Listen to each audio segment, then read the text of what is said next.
Mīļie draugi, šodien es esmu nolēmis jums pastāstīt par šo vietu, ko es pats dēvēju par paradīzi zemes virsū.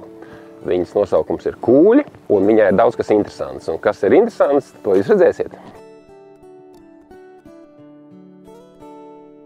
Šeit beidzas mana Bullīša sirsniņa dzīves stāsts 2012. gadā. Tad, kad viņš aizgāja uz citiem ganību laukiem, tad tās viņa mirstīgās atliekas tika šeit ieraktas. Un tā ir tāda piemiņas vieta sirsniņam. Un te arī tā vieta kaut kādā veidā tik meditatīva, ka te es bieži vien atnāku un pasēžu, padomāju par dzīvi. Zīmīgi, ka kara laikā, šķiet, ka Pirmā pasaules kara laikā, es nezinu, ir tās stāsts, ka te bijuši tranšēs. Kāds ar kādu ir karojis, nezinu, kurš ar kuri karojis, pret ko un par ko, bet šai kolonijā vēl joprojām ir tranšēs. Un te ir arī kolhoza laikā, padomu laikā bijuši zirgu kapsēti. Tā kā zirgu mirstīgās atliekas ir apglabātas. Tas bija tiešām mistiski, ka es atbraucu un skatos izrakts dīķis. Un to dīķi ir izrakts vienkārši vietējais eskavatorists, kurš kaut kādā prāta atklāsmes brīdī sajūtas, ka man te vajag sirsniņu kārtējo. Un tas bija ļoti zīmīgi, ļoti interesanti, ļoti mistiski. Un tagad pēc 11 gadiem viņš bija nedaudz aizaudzis, un es palūdzu vietējam eskavātoru profesionālim atjaunot. Tāds viņš tagad izskatās pēc atjaunošanas.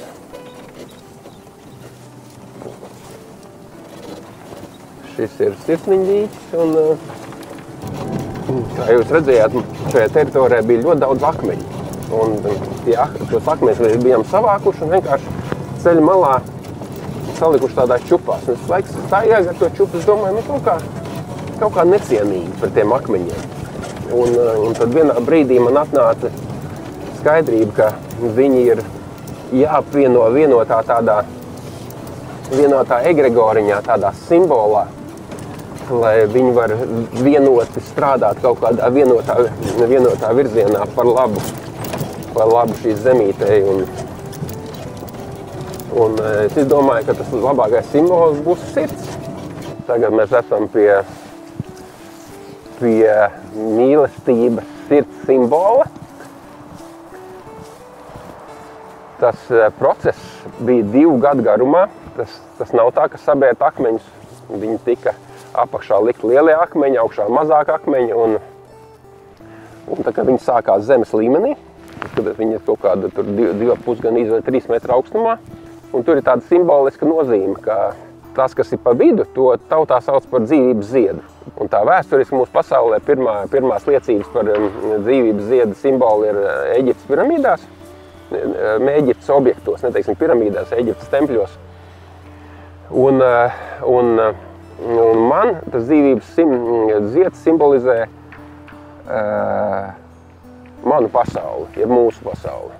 Mēs tagad esam mūsu pasaulē kopējā. Un tie apļi ir tā kā cilvēki. Jeb cilvēku prāti, jeb apziņas. Un, teiksim, mēs tagad stāvam trietā, un ja mēs viens otru pilnībā pieņemam, ja mūsu prāti un sirdis ir atvērtas, tad mūsu šīs apziņas savienojas, teiksim, tava bumba, kā apziņa, kā tāds manējā savienojas. Un tas ir tā kā 2 savienojumi, un notiek šī tāda kustība, kas ir dzīvības, tas ir dzīvības ziedas sēklas simbols. Yeah. Kad divas savienojas, tad pa vidu veidojās tāda lieta, ko sauc par vesika paisis. Tur ir 7 apļi, tā kā simboliski 7 apziņas, 7 prāti savienojušies un veido šo te dzīvības ziedu, kas ir harmonisku attiecību starp dažādām būtnēm simbols. Mēs tagad vienkāršā kaut kādā valodā mēģinām stāstīt. Tas, ko es esmu izvēlējies nodibināt sevi un savā pasaulē, vispirms sevi iekšā un pēc tam sevi ārā. Un tas tāds process. Un tas ir iespējams tikai tad, ja manī ir ienākusi dievišķā mīlestība. whatever it means. Tas ir tas sarežģīts vārdu salikums. It kā vienkārši, it kā viņš ir reliģisks, bet viņš ir visas esības pamatā, dievišķa mīlestība. Un viņam pirms jāatrod iekšā sevī, un tad ir jāsaprot, ka tas, kas man ir iekšā, viņš vienmēr ir ārā. Kas iekšā, tas ārā vienmēr. Jā. Un es viņu varu ieraudzīt ārā, ja es viņu atradzu tikai sevi iekšā. Tas nav nekad tas nenotiek otrādi. Jā. Un es viņu atradu sevi iekšā, un tāpēc es zinu, ka viņi ir visur ārā. Viņi ir šeit visur. Ir tikai dievišķa mīlestība, tas ir galvenā realitāte. Un tā sirds ir simbols, ja dievišķai mīlestībai un tās klātesamībai manā dzīvē. Un es un mana pasaule, kuru es jau redzu kā ideālu un harmonisku, ir viņā iekšā. Un tas viss ir vēl man iekšā. Tur divi palīgi, kas taisīšu to visu. Viņi to darīja ne tikai ar rokām, bet ar to meža kaķi. Un viņi lika, un viņiem bija grūti saprast, tāpēc, ka bija jāredz sirds forma, tāpēc no visām pusēm jābūt tam efektam. Un es viņiem taisīju no plastilīna kaut kādus. Bet viņi liek, kaut kas nesanāk, un es pats nesaprotu. Un beigās sapratu. Akmeņus vai ko tu taisīji? Nē, no plastilīna maketu taisīju. Maketu, es sapratu. Tā maketa nepietiek, un nav kaut kā dabīga. Un tad es viņiem saku, iedomājieties tādu latviešu lauku sievieti, tāda lielām krūtīm, un viss viņa liels un skaists. Un man pat bija viens piemērs, nesaukšu šo piemēru vārdā, ja? Bet es iedomājieties šo meiteni.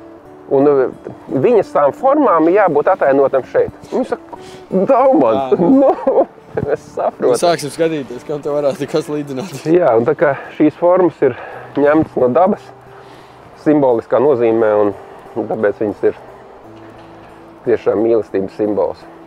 Man ir draugs mākslinieks, argentīnietis, kurš sevi sauc par nomadu, klejotājs. Viņš šeit dzīvoja 4 mēnešus kuļos pie manis, un viņš pa mežiem gāja un ierauga kaut kādu koku gabalu. Un tādu, kas ir jau purvā viņš ierauga, tā kā ilgi stāvējis. Un viņš jūt, ka tur kaut kam ir jābūt.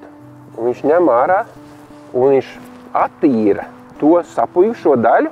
Jā. Un tur iekšā vienmēr ir kaut kāds fantastiskākā forma, kas ir puvuma un laika zobu neaizskarta.